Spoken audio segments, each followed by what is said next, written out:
Once again, you are welcome to Evangelist Imakalu TV, Treasure of Excellent Knowledge. I am your serviceable servant, Evangelist Imakalu. I want to speak on this topic, be contented and godly. Be contented and godly.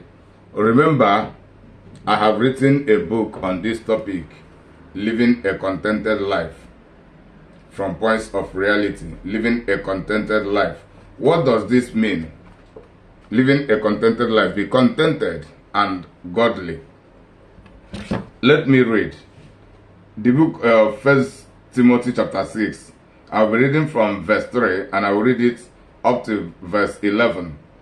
If anyone teaches a different doctrine and does not agree with the sound words of our Lord Jesus Christ, and with the doctrine and teachings which is in agreement with godliness, personal integrity, upright behavior, he is conceited and woefully ignorant, understanding nothing. He has a morbid interest in controversial questions and disputes about words, which produces envy, quarrels, verbal abuse, evil suspicion, and perpetual friction between men who are corrupted in mind and deprived of the truth, who think that godliness is a source of profit, a lucrative money-making business. Withdraw from them. Verse 6 says, but godliness actually is a source of great gain. Then, accompanied by contentment, that contentment which comes from a sense of inner confidence based on sufficiency of God.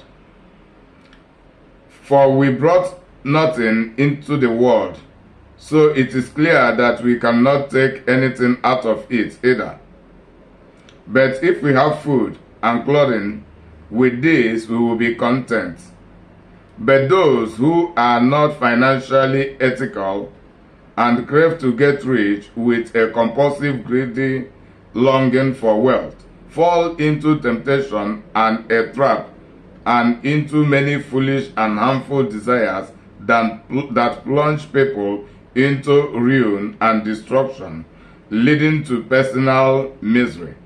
Now verse 10, for the love of money, that is, the greedy desire for it, and the willingness to gain it unethically, is a root of all sorts of evil. And some by longing for it have wandered away from the faith, pierced themselves through and through with many sorrows.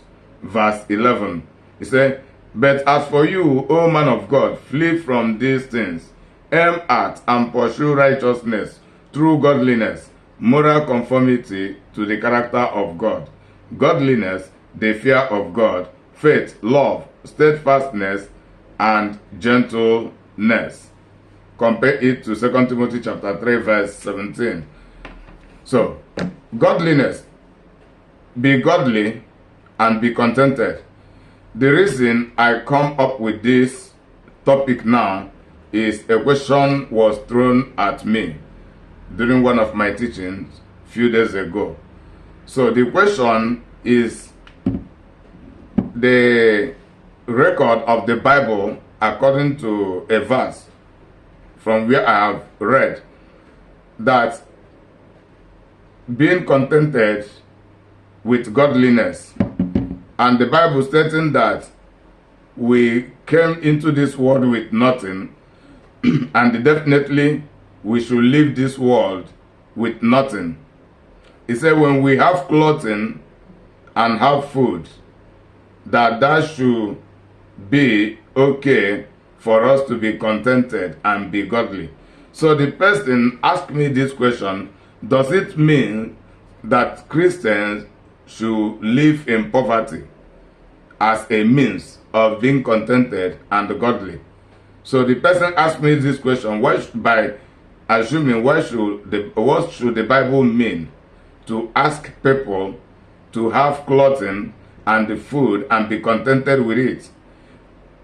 The person goes further to ask in line, say, does it mean that Christians should not have vision of becoming great in life? Does it mean that Christians should not have ambition? So, does it mean that Christians should welcome poverty into our lives, embracing poverty into our life? And are we limited to feeding from hand to mouth and to change our clothing? That is the answer. So that is the essence of this topic. So this topic is a means to answering that question. No, we Christians are not limited to living from hand to mouth. We are not limited to living in survival mode. We are not limited to be changing only our clothing and be feeding and forget about building houses or having industries or going into entrepreneurship, into investments, into different kinds of ventures. That is, we are not restricted from industrialization. We are not restricted from sound education. We are not restricted from being great. After all, Jesus Christ is great. Jesus Christ is industrious. He invested into human capital development. He developed people, and he is still developing today. Many people are making fortune from the legacy Jesus Christ had laid down. So Jesus Christ did not build very, very well on earth. I mean, as for his personal infrastructural development and the personal industry, because he knew quite well that he was not come to settle. He was not coming to settle on the earth. He was here temporarily and for a definite mission, which he accomplished and left. He ascended back into heaven, and in heaven he is very rich. He is very rich in heaven, and in fact the richest both in heaven and in the earth. So I'm not talking about his riches now, but what the point I am making is that Christians are not limited to live in poverty. So people who have bought that idea or implemented that idea into their own religion, they are implementing it either by ignorance or they are implementing it as a means of colonizing the people. But this is not what the Bible is saying. So the Bible is saying there is no excuse for us to be greedy. Human beings generally have no excuse to be greedy. But being greedy is a personal drive. It is a personal choice. Going beyond that, there is no reason for human beings to be desperate to acquiring money to become wealthy.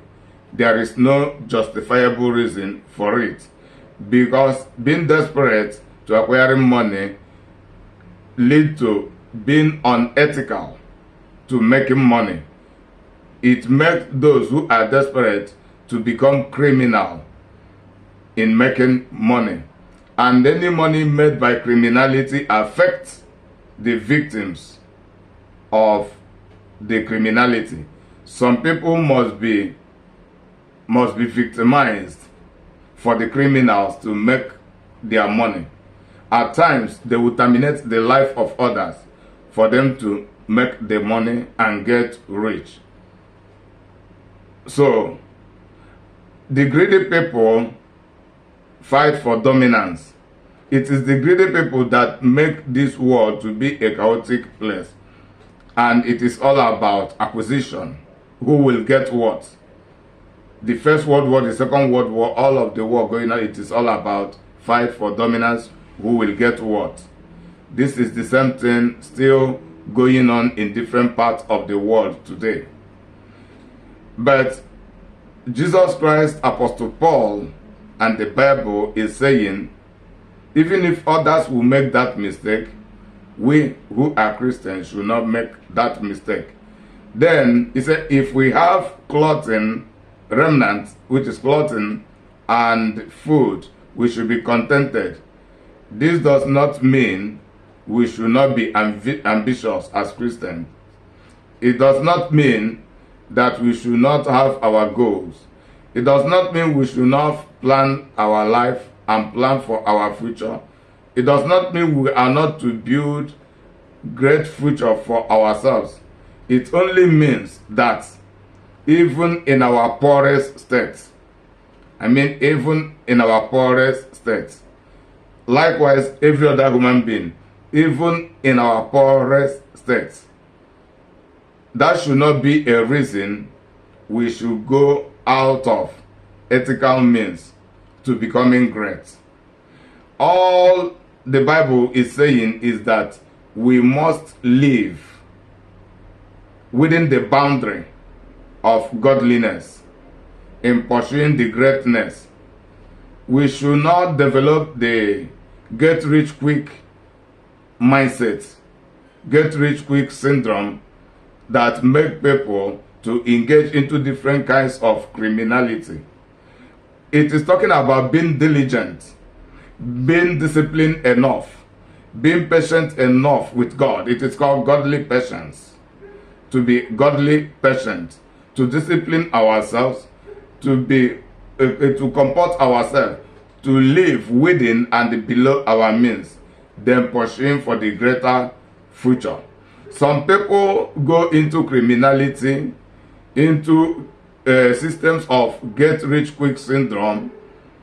Their reason being that they were born into poverty. But the Bible is saying that is not an excuse to be a criminal.